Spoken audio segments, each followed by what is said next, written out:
भूल गए हम याद करें फिर ये भारत भूमि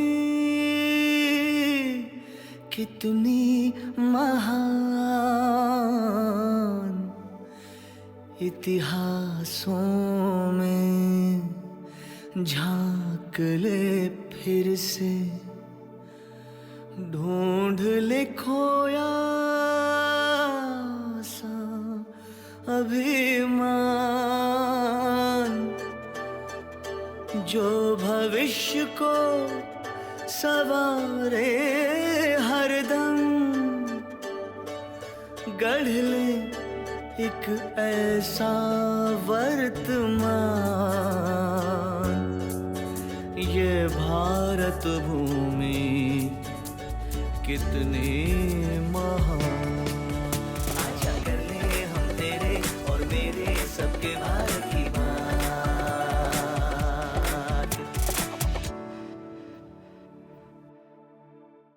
इस संसार में ज्ञान और विश्वास दो अलग चीज़ें हैं। ज्ञान विज्ञान को जन्म देता है और विश्वास अध्यात्म को। विज्ञान आंखों देखी चीज़ों पर यकीन करता है और अध्यात्म अदृश्य चीज़ों पर। विज्ञान प्रकृति में छिपी शक्तियों को खोजता है और अध्यात्म मनुष्य के अंदर की शक्तियों को बाहर निकालता है। दोनों मान्यताओं के दो विपरीत किनारों पर है, लेकिन भारत इतना अद्भुत देश है कि हमारे यहाँ के वैज्ञानिक अध्यात्म की शक्ति को ही परम शक्ति मानते हैं। रामानुजन कट्टर आस्तिक थे। उनके लिए गणित ही ईश्वर को पाने का एकमेव रास्ता था। रॉकेट लॉन्च के पहले हमारे रॉकेट साइंटिस्ट्स नारियल फोड़ते हैं। रमन प्रभाव का आध्यात्मिक अर्थ ये है कि जो चीज़ हमें दिखती है वो वास्तविक होते हुए भी अवास्तविक भी हो सकती है। जगन्नाथ मंदिर का ध्वज हमेशा हवा से विपरीत दिशा में उड़ता है और उसके गुंबद की परछाई नहीं पड़ती। सारे भारतीय वैज्ञानिक ने इस चमत्कार के आगे हाथ जोड़े हैं। विनोबा भावे जी ने कहा था कि धर्म और राजनीति का युग बीत गया और उसकी जगह अध्यात्म और विज्ञान ने ली है। तो क्या इस युग में भी विज्ञान और अध्यात्म एक दूसरे के शत्रु ही बने रहेंगे या एक दूसरे के पूरक बनेंगे? विज्ञान जो प्रोग्रेस करता है, विज्ञान जो उन्नति करता है, वो तर्क के आधार पर करता है। उसका उद्देश्य है प्रकृति को समझना। उस प्रकृति को समझने के प्रोसेस में, जिसको हम विज्ञान कहते हैं, तकनीकी का विकास होता है, जिसको हम टेक्नोलॉजी कहते हैं। समझना है कि ग्रेविटेशन वो साइंस है। उस समझ को आधार मान करके रॉकेट को कैसे छोड़ा जाए, ये उसकी टेक्नोलॉजी है। किस रॉकेट को किस उद्देश्य के लिए कितना बड़ा या छोटा बनाना है, वो इंजीनियरिंग का काम है। तो इस तरह से विज्ञान, तकनीकी और इंजीनियरिंग कनेक्टेड हैं। एक और इंटरेस्टिंग बात है, जहाँ पे विज्ञान और अध्यात्म समान हैं और भिन्न भी हैं। जैसे विज्ञान की ऐसी बहुत सी स्ट्रीम्स हैं जहाँ हम अब ये रिकॉग्नाइज करने लगे हैं कि प्रकृति के जो अलग अलग स्वरूप हमको दिख रहे हैं वो मूलतः एक ही सोर्स से आए हैं। सस्टेनेबिलिटी, जैसे जीवन के अलग अलग क्षेत्र या अलग अलग जीव जंतु, पशु पक्षी, पौधे, ये वातावरण, ये सब मिलकर के एक इकोसिस्टम बनाता है। सबका एक पूरा महत्वपूर्ण योगदान है इस प्रकृति पर, इस पृथ्वी पर जीवन को बनाए रखने में। आध्यात्मिक शास्त्रों में, आध्यात्मिक ग्रंथों में यही बात हजारों वर्षों से कही गई कि माता हम पुत्रो हम पृथिव्या, कि ये पृथ्वी एक मातृ रूप में है और हम सब उसके बच्चे हैं। पर भिन्नता कहाँ आ जाती है? भिन्नता वहाँ है कि विज्ञान ने इसको समझ लिया, लेकिन अनुभव से कैसे समझ में आता है? We know we are connected, but we don't act as if we are connected. वो कैसे अनुभव हो और उस अनुभव को करने की जो तकनीकी है वो आध्यात्म का क्षेत्र है। बौद्ध परंपरा में एक कॉन्सेप्ट है प्रतीत्य समुपद्यता। समयबद्धता मतलब कांस्टेंट कोअराइजिंग। बहुत सिंपल टर्म में कहेंगे, this is because that is. ये सूर्य है तो ये वृक्ष हैं, ये वृक्ष हैं तो हम हैं तो ये समाज है। और यही बात हम सिस्टम्स थिंकिंग में, जो बर्टन फ्लाई ने 1947 में और चर्चमैन ने 67 में, और वहाँ से जब उनकी पूरे सिस्टम्स थिंकिंग और सिस्टम्स अप्रोच डेवलप हुआ, उन्होंने भी लगभग यही बातें कही। हमारे पूरे बात का ये निष्कर्ष हो सकता है। कर ले हम तेरे और मेरे सबके भारत की बात। नाइट विजन कैमरास सिक्योरिटी और मिलिट्री की एक अहम कड़ी है जो हम अभी तक आयात करते आ रहे हैं। लेकिन पहली बार आईआईटी बॉम्बे के साइंटिस्ट्स ने ये तकनीक यहीं पर विकसित की है। आइए चलते हैं और देखते हैं कि ये तकनीक किस तरह से भारत को सशक्त कर रही है। हम लोग काम कर रहे हैं थर्मल इमेजर के ऊपर, जो कि रात के टाइम जो कुछ भी नहीं दिखता है उसके टाइम हम इमेज कर सकते हैं। और उसका बहुत सारे एप्लीकेशन होता है, जैसा नाइट विजन, जैसा सर्वेलेंस, जैसा वो मेडिकल भी बहुत सारे एप्लीकेशन आ जाता है। और ये नॉर्मली जो हम टेक्नोलॉजी यूज़ करते हैं इसको बोलते हैं क्वांटम डॉट टेक्नोलॉजी। ये क्वांटम डॉट के सहारे हम जो बॉडी का जो हीट है वो ट्रैप करते हैं, वो सेंस करते हैं, उस सेंस करके वो उसको इमेज प्रोसेसिंग करके हम फाइनल इमेज निकालते हैं। तो ये हमारा यहाँ आईआईटी बॉम्बे में पहले बार डेवलप हुआ है। एंड ये अगर हम डेवलप कर सकते हैं, पूरा सेंसर एरे के बाद प्रोडक्ट डेवलप कर सकते हैं, तो देश के लिए भी बहुत सारे उपकारी होगा, क्योंकि देश में ज़्यादातर ये इंपोर्ट होता है। कैमरा का हार्ट है, जो मेन पार्ट है वो है सेंसर। तो आप जब बाहर से खरीदेंगे वो कभी भी आपको थर्ड जनरेशन नहीं देंगे, एडवांस टेक्नोलॉजी नहीं देंगे। तो ये खाली आपको देंगे फर्स्ट जनरेशन, जो कि 2-3 जनरेशन पीछे है। तो अगर वो एडवांस्ड अच्छा इमेज चाहिए, अच्छा सर्वेलेंस चाहिए, उसके लिए एडवांस टेक्नोलॉजी भी चाहिए। वो आपसे बाहर से आपको नहीं मिलेगा, वो हमको इंडिजिनसली डेवलप करना पड़ेगा। उसी लिए हम आईआईटी बॉम्बे में ये चालू किया कि ये जो टेक्नोलॉजी हम पूरा के पूरा देश में ही स्टार्टिंग फ्रॉम वेफर लेवल से चालू होकर एकदम कंप्लीट सिस्टम तक हम इंडिया को दे सकेंगे। तो यही हमारा कोशिश है।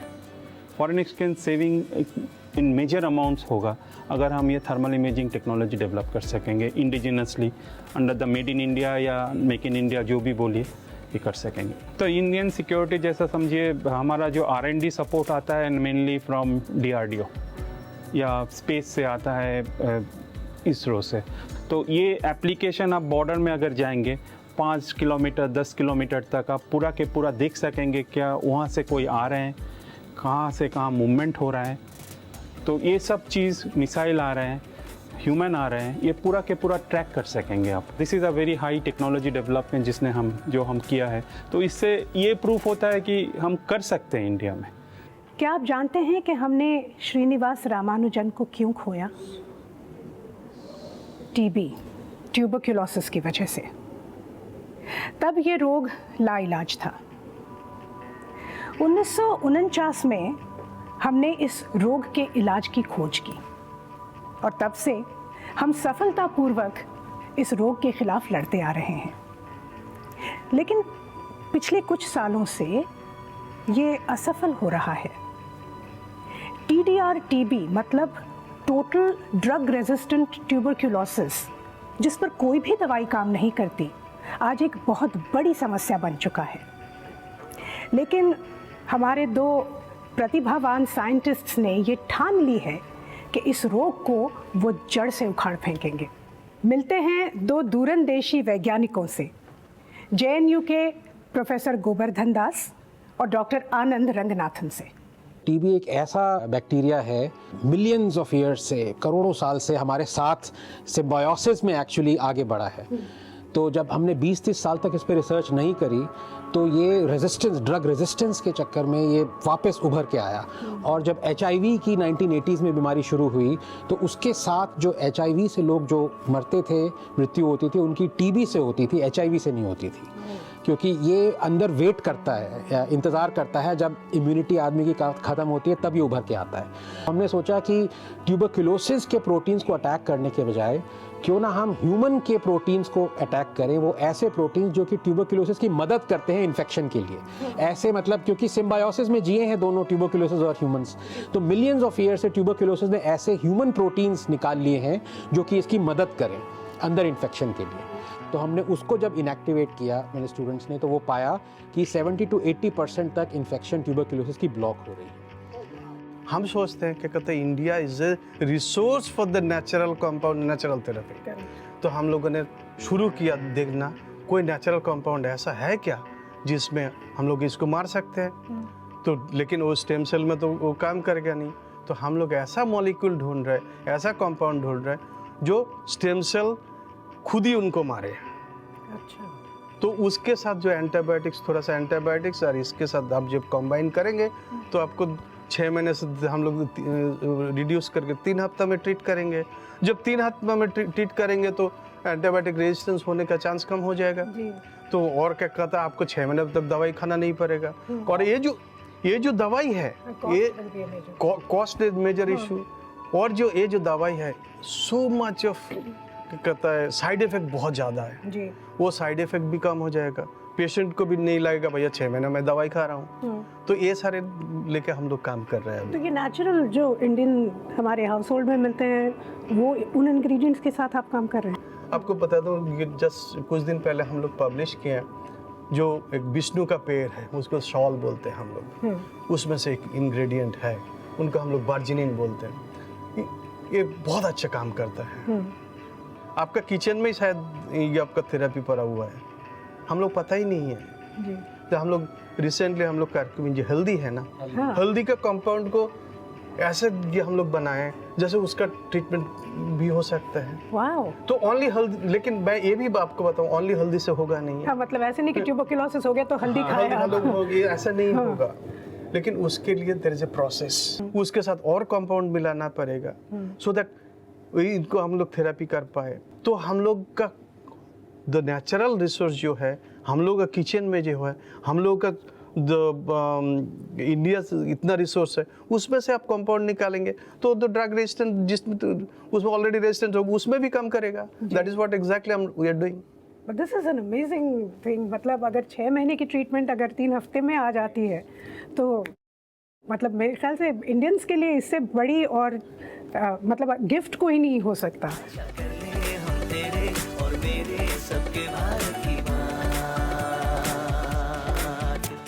24 सितंबर 2014 ये वो ऐतिहासिक दिन है जब भारत ने न सिर्फ पूरे विश्व में बल्कि अंतरिक्ष में अपनी सफलता दर्ज की।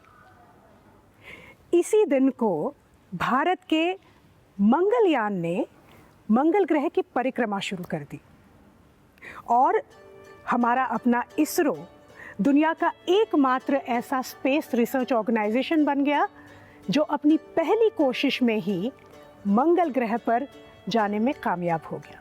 कितने गर्व की बात है। वैसे इसरो की कहानी भी कमाल की है। डॉक्टर विक्रम साराभाई, जिन्हें हम father of Indian space research programme कहते हैं, वो इसरो के लिए एक ऐसी जगह ढूंढ रहे थे जो मैग्नेटिक एक्सिस पे हो। आखिरकार वो जगह उन्हें मिली तिरुवनंतपुरम के पास थुम्बा गांव में। वहीं पर एक चर्च था। खैर, डॉक्टर साराभाई उस चर्च के फादर के पास पहुंचे। उन्होंने सारी बातें उनको बताई कि किस तरह से वो चर्च बेहद ज़रूरी है इंडियन स्पेस प्रोग्राम के लिए। फादर ने उन्हें संडे मास में बुलाया। जब वो वहाँ पहुँचे तो उस संडे मास में उस चर्च के फादर ने और वहाँ जमे हुए सारे लोगों ने मिलकर ये फैसला किया कि इस चर्च को देश के नाम समर्पित करना ही चाहिए। और इस तरह जन्म हुआ इसरो का। और क्या आपको पता है कि इसरो का पहला रॉकेट जब लॉन्च साइट पे पहुंच रहा था तो वो कैसे आया था? साइकिल पर और बैलगाड़ी पे सवार होके। अंतरिक्ष विज्ञान पर व्यवस्थित रूप से काम करने के लिए 1963 में इंडियन स्पेस रिसर्च ऑर्गेनाइजेशन का गठन किया गया। इसरो के प्रयास की वजह से ही 1979 में भारत का पहला सैटेलाइट अंतरिक्ष यान के जरिए स्पेस में छोड़ा गया। इसके बाद तो इसरो ने अंतरिक्ष में सैटेलाइट भेजने की कतार लगा दी। आज इसरो की अनगिनत उपलब्धियां हैं। न सिर्फ अंतरिक्ष में होने वाली घटनाएं, बल्कि पृथ्वी पर होने वाले परिवर्तन, मौसम की जानकारी, इंटरनेट, फोन, दूरसंचार, वैज्ञानिक प्रयोग जैसे क्षेत्रों में सैटेलाइट्स हमारी सहायता करते हैं। साथ ही इसरो का एक बहुत बड़ा सामाजिक योगदान है। साइंस, टेक्नोलॉजी, इंजीनियरिंग और मैथमेटिक्स पुरुष प्रधान क्षेत्र माने जाते थे। इसरो ने इस मान्यता को पूरी तरह से तोड़ दिया।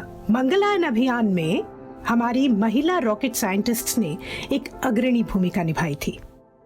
अंग्रेजी में एक कहावत है कि an apple is not an apple until you see it, you feel it and you taste it. इसी सिद्धांत को आगे बढ़ाते हुए पुणे की आयुका इंस्टीट्यूट, जहां मैं इस वक्त हूं, इन्होंने छोटे बच्चों के लिए एक बहुत ही अच्छा प्रोग्राम शुरू किया है। India has started collaborating with the rest of the world in the Bharat अब विश्व के बड़े वैज्ञानिक प्रोजेक्ट्स में दूसरे देशों के साथ काम कर रहा है, क्योंकि अब विज्ञान के हर क्षेत्र में हम बड़ी से बड़ी समस्याओं को हल कर सकते हैं, चाहे वो बीमारियों का इलाज हो या अंतरिक्ष के रहस्य हो, जैसे कि हम कहां से आए हैं, ये ब्रह्मांड कब से अस्तित्व में है, ये सितारे और आकाश गंगा क्या हैं। इन सारे सवालों का जवाब ढूंढने के लिए विश्व के देशों को मिलकर काम करना जरूरी है। तो भारत ने पहले तो सब देशों के साथ काम करना शुरू किया, लेकिन अब हम अग्रणी बनकर उभर रहे हैं। अंतरिक्ष विज्ञान के क्षेत्र में आयुका इसरो के साथ काम कर रहा है। हमने 3 साल पहले एस्ट्रोसैट मतलब एस्ट्रोनॉमिकल सैटेलाइट लॉन्च किया था, जिसमें 5 टेलीस्कोप्स थे। एस्ट्रोसैट आज अंतरिक्ष की अल्ट्रावायलेट और एक्सरे एस्ट्रोनॉमी में विश्व लीडर बन गया है। इसका बड़ा हिस्सा आयुका से नियंत्रित होता है और जो जानकारी इस सैटेलाइट के जरिए मिलती है उसका हम संकलन करते हैं, ताकि यूनिवर्सिटीज और विद्यार्थी यहां आकर उसके साथ काम कर सकें और उसका उपयोग कर सकें। so that's a wonderful thing and as this has worked very well, AstroSat अब 4000 लोग इस्तेमाल कर रहे हैं, जिनमें से आधे से कम भारतीय हैं, बाकी सारे दूसरे देशों से हैं। आज विश्व भर से वैज्ञानिक आकर हमारे उपकरण इस्तेमाल करते हैं और अपने विद्यार्थियों को यहाँ भेजते हैं, ताकि वो भारत में और भारतीय उपकरणों के साथ काम कर सकें। विश्व के सबसे बड़े टेलीस्कोप्स आज हवाई, चिली, ऑस्ट्रेलिया में लगे हुए हैं। इनके शीशे 8 से 10 मीटर्स के होते हैं, लेकिन जो अगली पीढ़ी के टेलीस्कोप्स हैं वो होंगे 30 मीटर के और 2029 से 2030 तक ये उपयोग में लाए जाएंगे। इसका निर्माण अब शुरू हो गया है और भारत चाइना, जापान, कनाडा और यूएस के साथ मिलकर इसके निर्माण में जुटा है। ये जो 30 मीटर का शीशा है वो 492 शीशों से बना होगा। ये शीशे चाइना और जापान में बनाए जाएंगे और इनकी पॉलिशिंग और कॉन्फ़िगरेशन भारत करेगा। इनमें से हर एक शीशा अपने आप में हरकत कर सकता है और इनकी निचली सतह और इनको चलाने का मैकेनिज्म भारत में बनाया जा रहा है। भारतीय कंपनियां इसका प्रोटोटाइप बना रही हैं।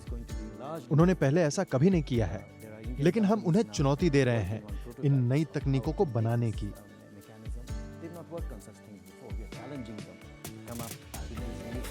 और सबसे विशेष बात यह है कि इस टेलीस्कोप को चलाने और नियंत्रित करने का पूरा सॉफ्टवेयर यहाँ पुणे में लिखा जा रहा है।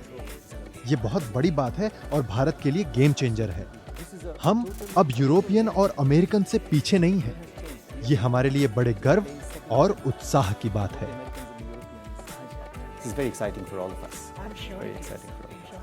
आयुका में स्कूल के बच्चों को हर हफ्ते प्रैक्टिकल साइंस से परिचित करवाया जाता है, ताकि उनकी वैज्ञानिक सोच का विकास बचपन से ही हो। आइए मिलते हैं ऐसी ही कुछ साइंटिफिक सोच रखने वाले बच्चों से।